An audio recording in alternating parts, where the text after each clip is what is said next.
De análisis con especialistas de RR Noticias. Con la novedad de que tuvimos unas elecciones que algunos han calificado de maravillosas, pero ¿cuáles son las lecturas después del domingo? De eso hablamos hoy.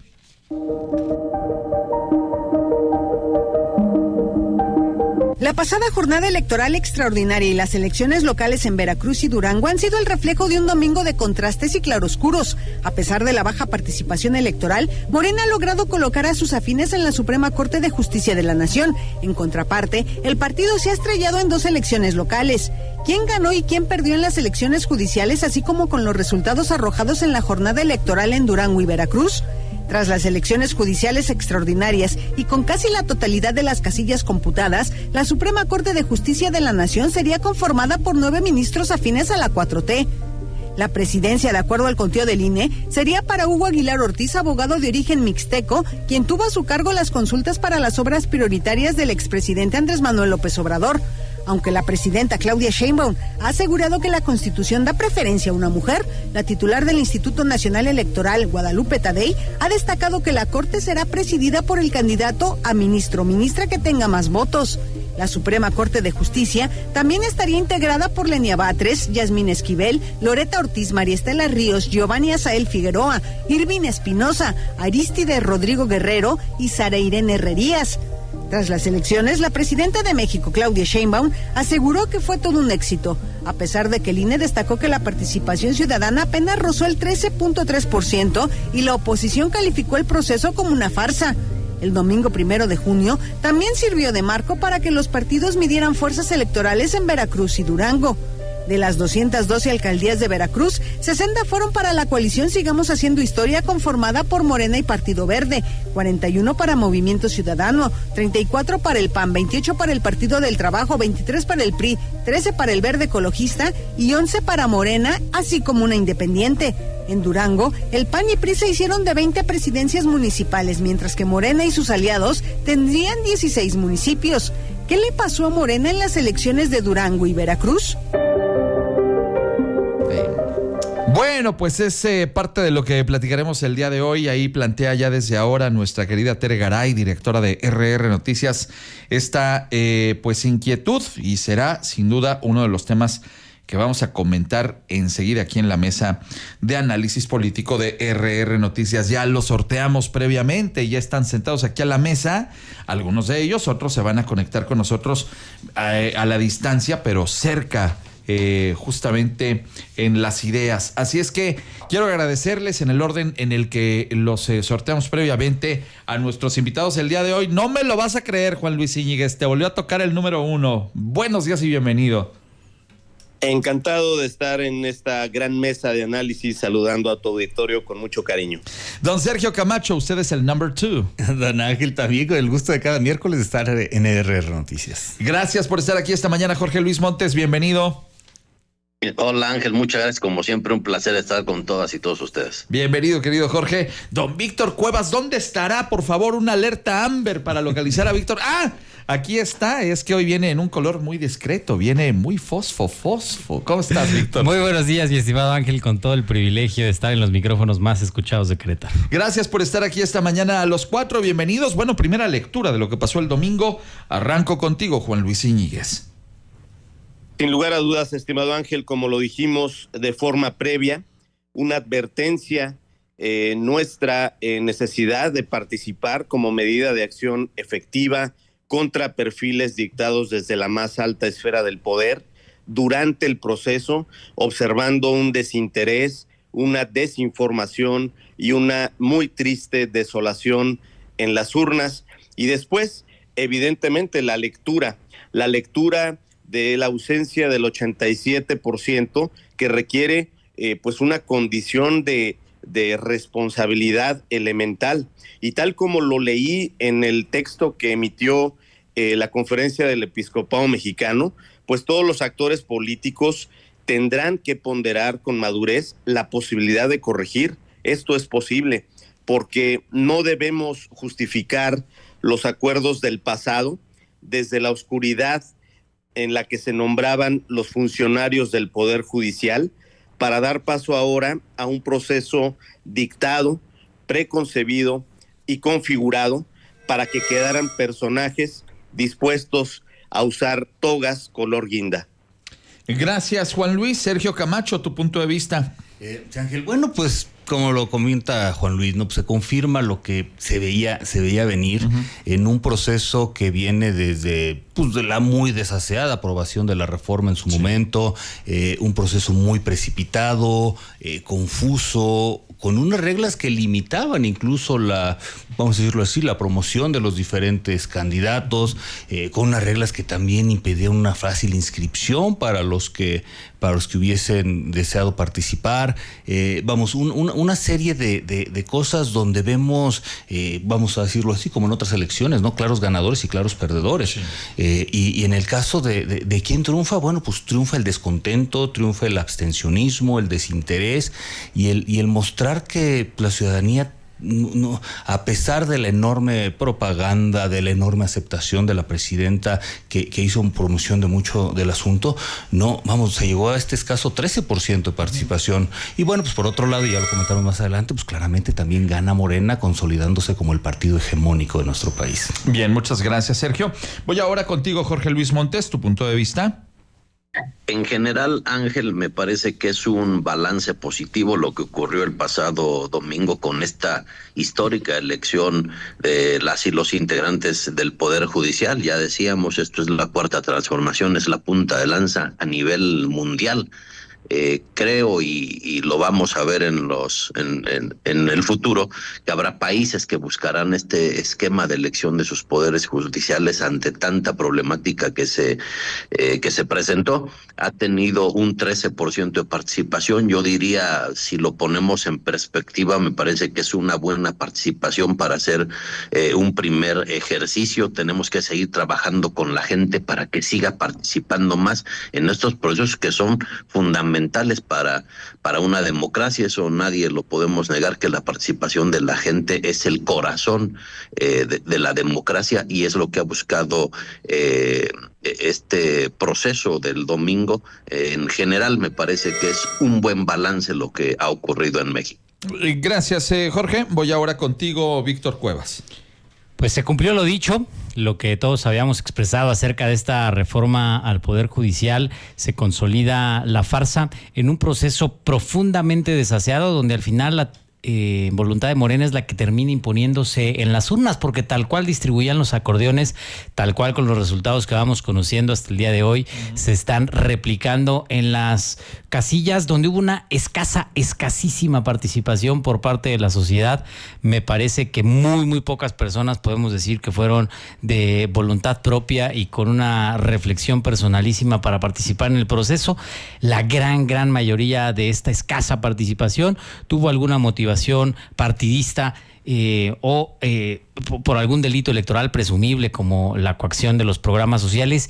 Y quizás la tragedia que vemos es que ahí está realmente el voto duro y la capacidad de movilización. Esos 36 millones de votos terminan convirtiéndose en apenas un 12% de participación, sin restarle aún toda la cantidad abismal de votos nulos de aquellos ciudadanos que decidieron expresar su descontento con este acto también de protesta en las boletas. Y que, de acuerdo a las propias cifras del INE, pues serían prácticamente 1 de cada 5. O sea, el 20% de los votos emitidos de estas 13 millones de personas que fuimos a votar, pues los terminaron anulando. Ahora, la pregunta es, 7:45 a.m. Hay quien lo ha visto como hasta maravilloso, utilizó esta expresión la presidenta de la República, viendo esto como un auténtico éxito.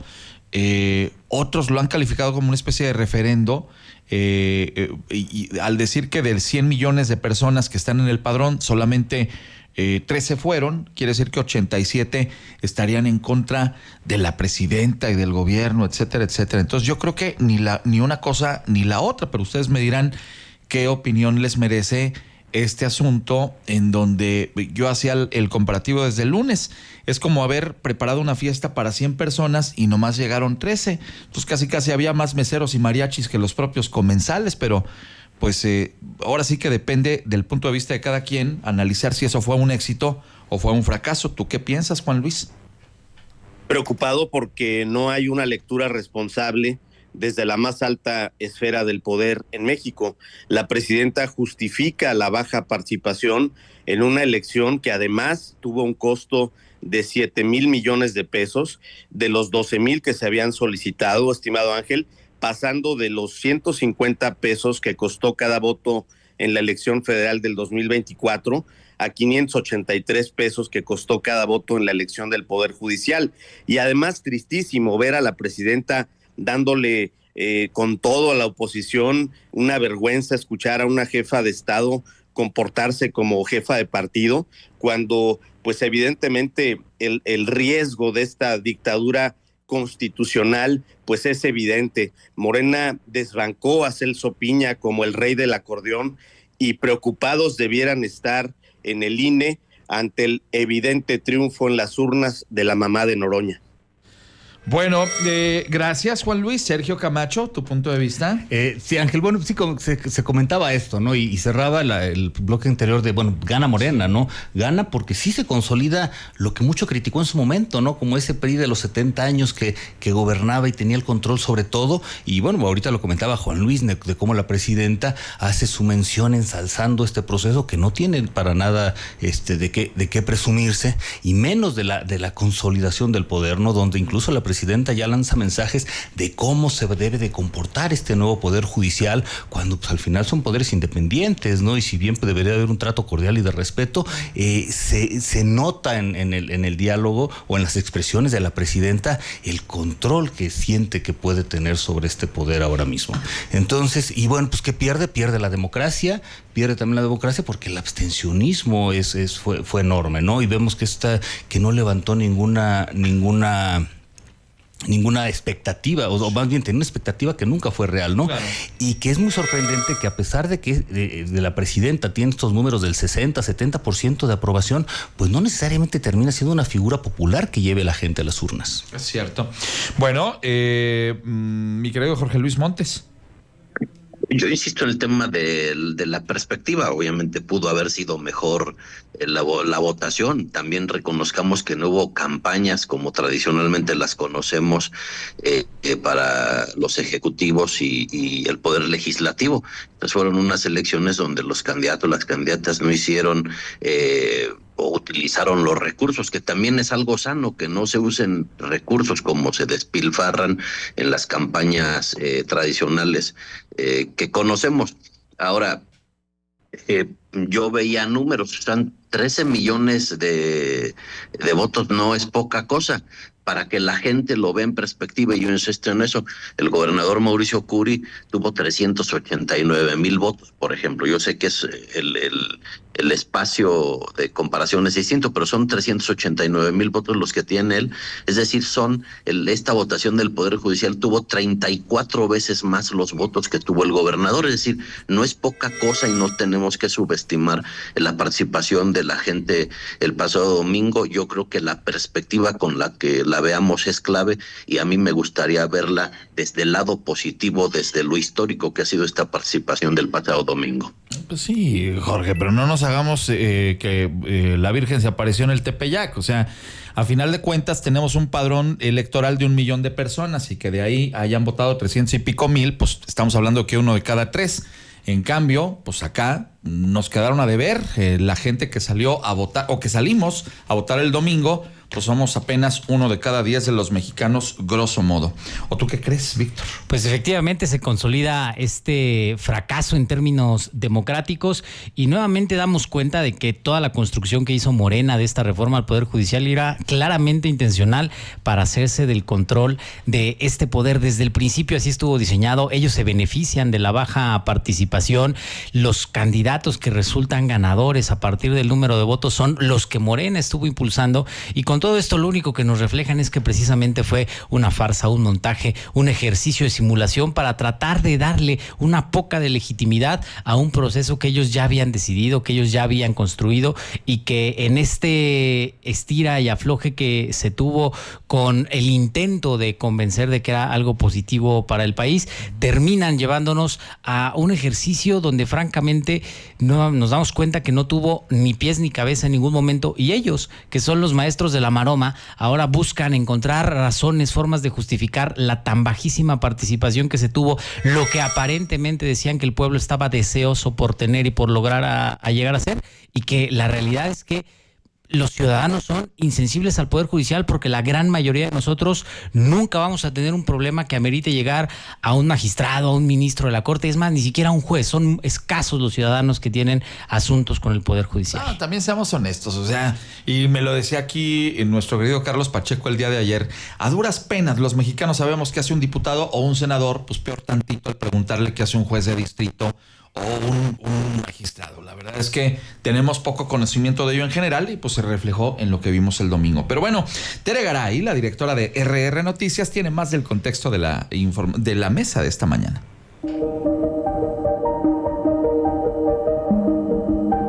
A pesar de que las elecciones extraordinarias fueron calificadas como un éxito, la votación no superó el 13.3% y de acuerdo a la oposición, se buscará su anulación bajo el argumento de que fueron costosas y desaseadas. En tanto, la vicepresidenta nacional de Desarrollo Democrático de la Coparmex, Jimena Céspedes, explicó que tras participar en el proceso como observadores, se evaluará proponer una reforma para los próximos procesos o impugnar este proceso ante organismos internacionales. El pasado domingo 1 de junio, 13 millones de personas de un universo de 99.9 millones acudieron a las urnas. Candidatos afines a Morena serán los 9 ministros y ministras que conformarán la Suprema Corte de Justicia de la Nación. Sin embargo, en las elecciones locales de Durango y Veracruz, Morena perdió gas. ¿Qué lección nos deja la jornada electoral judicial extraordinaria y las elecciones locales en 2 entidades del país? ¿Por qué la gente no salió a votar el pasado domingo? ¿A quién se le atribuye la derrota de Morena en Veracruz y Durango? Gracias, Tere Garay, directora de RR Noticias. Y allá quería ir yo, y así se los pregunto a nuestros amigos de la mesa. Pues analicemos también la otra elección o las otras elecciones, es decir, tanto la de Durango como la de Veracruz. Creo que para cualquier persona con 2 dedos de frente había la percepción, tanto al interior del partido Guinda como desde afuera, de que podían tener muy buenos números allá, siendo que están ahorita en el pináculo del éxito en el partido Morena. Sin embargo, pues es más, Andy Jr. fue creo que 4 veces a levantarle la mano al candidato de Morena ahí en el estado de Durango, el que iba de candidato a la alcaldía. Perdió estrepitosamente y ustedes, los naranjas, se han convertido en la segunda fuerza en aquel estado. También han avanzado de manera importante en el estado de Veracruz, donde perdieron fuertes posiciones. Entonces, si hacemos una lectura fría y desapasionada de cómo le fue a Morena en las elecciones, tanto en Durango como en Veracruz, pues podríamos llamarlo fracaso, porque perdió posiciones importantes y no salieron a votar los que seguramente le dijeron a Andy que iban a votar. Entonces, esto también nos lleva a otra lectura, y no lo digo yo, lo dicen especialistas en este sentido.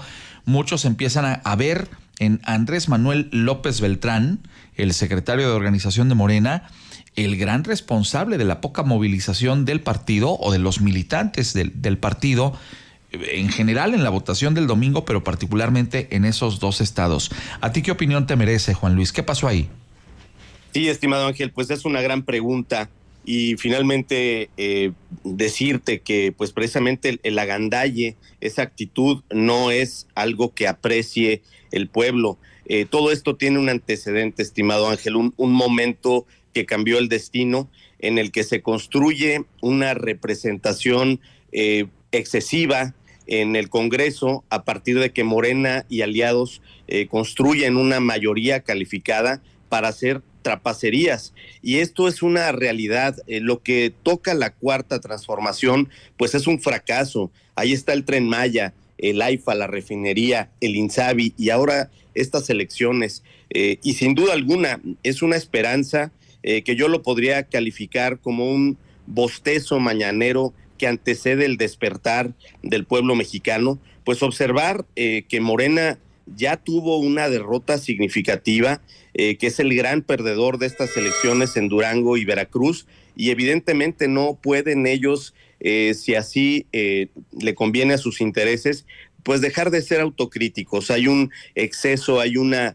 condición muy grotesca de su operación en tierra, y eso es algo que sin duda inhibe la participación democrática en México. Gracias, Juan Luis. Sergio Camacho, ¿a quién le pasamos la cuenta de lo que pasó en Durango y Veracruz? ¿Quién paga? Hijo, Ángel, está interesante, ¿no? Vamos, hace un momento hablabas, ¿no? De cuando la presidenta se expresa como la líder de un partido político y no la del Ejecutivo Nacional, ¿no?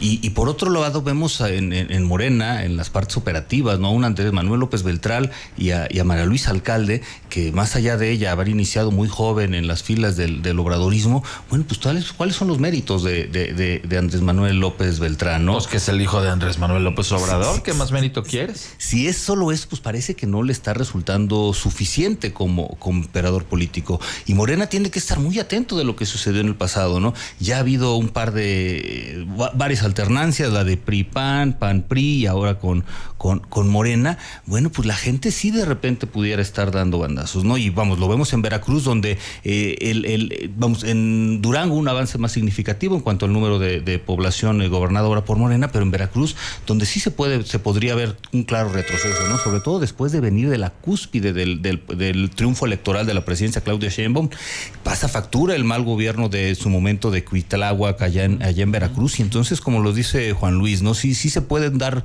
bandazos de despertar, y ahí tendría que poner sus barbas a remojar Morena, porque tienen que ver si realmente se pueden consolidar como una fuerza política importante o no un movimiento que surgió en relación a un solo hombre. Pues sí. Bueno, vamos a ver qué nos dice Jorge Luis Montes. ¿Qué dices, Jorge?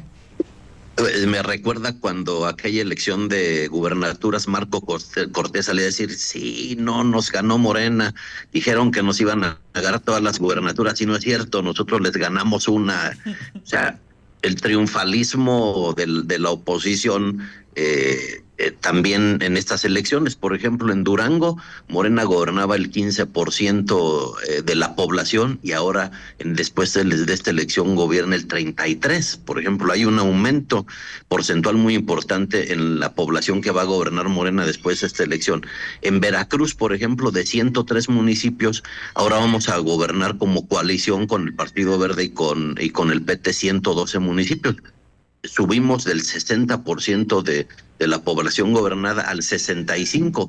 Es decir, no echamos campanas al vuelo, pero no es lo que se dice, no es el discurso que está manejando. Pero bueno, si el PRI y el PAN quieren decir que salieron triunfantes y que han hecho trizas a Morena, bueno, pues si ese es su diagnóstico, pues tendrán que pagar esa factura. Yo creo que ha sido una buena jornada la del domingo para la Cuarta Transformación, tanto en estos estados como en la elección al Poder Judicial, un momento histórico que podamos elegir de manera directa a través del voto también a representantes del poder, a representantes también del Poder Judicial. Bien, muchas gracias, Jorge. Víctor. Pues efectivamente, en estas elecciones que se viven en Veracruz y en Durango, los resultados muestran un debilitamiento de Morena, porque en proporción a votos totales bajan bastante en lo que nos tenían acostumbrados, aún teniendo todo el poder, aún teniendo todos los recursos y aún con todas estas artimañas que sabemos ejercen. Y como lo bien dices, Ángel, se consolida Movimiento Ciudadano como la segunda fuerza política en ambos estados, particularmente por el trabajo que estuvo haciendo el presidente nacional del partido, Jorge Maínez, en un ejercicio donde se consolida en Veracruz como la segunda fuerza política, gobernando 41 municipios, pasando de 10 a 41 municipios, en un ejercicio donde naturalmente la gente está castigando los malos gobiernos de Morena que han tenido en esa entidad, y me parece que también castigando la alianza con los Yunes que tuvieron y que tiene sus consecuencias. Y en el caso particular de Durango, a pesar precisamente de toda la presión por parte de Morena y de toda la presión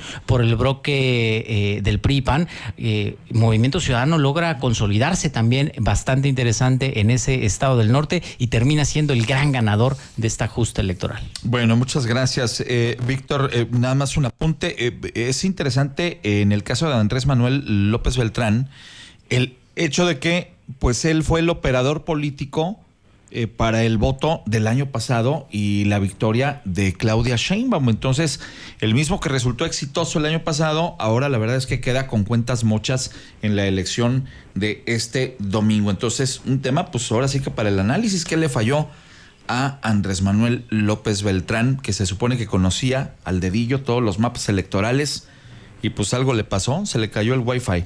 Oigan, vamos a la última ronda, si les parece. Voy a arrancar contigo, Juan Luis Íñiguez, 30 segundos, comentario final.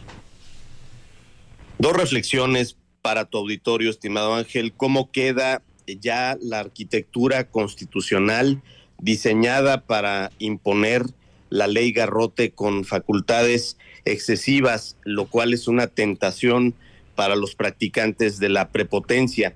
Y segundo, cómo ahora más que nunca la designación de los funcionarios judiciales pues va a tener nuevamente este peso de la consideración política, más allá del análisis de una buena reputación adquirida con anterioridad y una comprobación de capacidad que debiera de ser lo más importante. Gracias, mi estimado Juan Luis. Sergio Camacho, 30 segundos. Sí, Ángel, pues nos vamos a quedar con qué va a pasar, ¿no? ¿Qué va a pasar en cuanto a la transición? Se habla de que esto se supone que es una mejora. Bueno, pues ¿cuánto va a tardar la transición de todas estas personas que puedan estar en prisión preventiva, que todas las que estén esperando alguna sentencia, para que estos nuevos jueces tomen con responsabilidad el análisis y la revisión de cada cosa para poder emitir sus sentencias? ¿Cuánto tiempo va a pasar y cuánto tiempo se puede perder aún más en este asunto que se supone que tiene un trasfondo positivo? Y en cuanto a la Suprema Corte, bueno, pues sí, como dicen, parece que sí salió como el acordeón y vemos una nueva Suprema Corte muy a modo Morena, donde aparentemente consolida el asunto del partido hegemónico y donde, bueno, pues vemos a una Lenia Batres muy identificada con Morena, a la ministra Plagiaria, sí, que sigue siendo ahí, y bueno, pues al potencial nuevo presidente. El que será el nuevo presidente. Presidente, claro.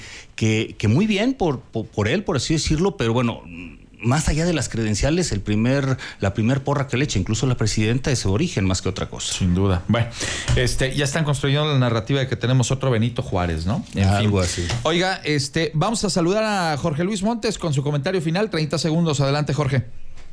Sí, el 2018, cuando ganamos con el presidente López Obrador, dijo: este es el inicio de la transformación. Y bien lo que decía Sergio, me parece, ya está esta elección dada, los resultados ya están puestos. Ahora vamos a ver cómo se dan las cosas, vamos a estar todas y todos atentos. Ya está la primera parte de este proceso, pero viene lo más importante, que haya una verdadera justicia en nuestro país. Gracias, Jorge. Cierras la mesa esta mañana, Víctor Cuevas, 30 segundos. Pues lo que vimos este pasado domingo es un gran antecedente para lo que sucederá en el 2027, particularmente en el caso queretano. Vemos por un lado un PAN completamente desmoralizado, luego de que desde las altas esferas del panismo los hicieran operar a favor de Loretta Ortiz o de Yasmín Esquivel para promover estos votos de candidatos de Morena a la Suprema Corte de Justicia de la Nación, en algo que fue un hecho completamente sin precedentes, totalmente histórico, y en una decisión que pareciera tiene otras causas y otras justificaciones. Y por otro lado, lo decía el secretario general de Morena, Alex Pérez, ya viene entrando la ola naranja a Querétaro, lo dijo ayer y lo dijo muy bien, porque así como llegó a consolidarse en Veracruz y en Durango, naturalmente para el 27 la Fuerza Naranja se consolidará en Querétaro. Bueno, perfecto. Este espacio no es pagado por ningún partido político. Oigan, pues llegamos ya al final de la mesa esta mañana. Gracias a los 4 por estar con nosotros este día. Quiero agradecerte mucho a la distancia, Chiva hermano, Juan Luis Íñiguez, que se va el nene Beltrán, tú. Pues sí, mi estimado Ángel, ahora viene que a Mauricio que la chequera, porque queremos ver un buen equipo competitivo. Eso merecemos. Pues a ver si se arma. Sergio Camacho, gracias por estar aquí. Don Ángel, un abrazote para ti, para todo el equipo de R Noticias, a mis compañeros de mesa y a todo tu auditorio. Gracias por estar aquí esta mañana, don Jorge Luis Montes. Muchas gracias, Ángel. Siempre un placer estar con todas y todos ustedes. Saludos siempre a tu auditorio. Don Víctor Cuevas. Pues siempre es un privilegio estar aquí en los micrófonos de RR Noticias, y para el auditorio seguramente será un privilegio ir a visitar Amealco. Dense una vuelta por aquel municipio que ahorita que está llovido está precioso. Súper verde, imagínense nada más. Gracias, Víctor. Gracias a los 4 por estar aquí esta mañana. Y si les parece, nos encontramos dentro de 8 días. Son ahora las 8:05. Regreso enseguida contigo.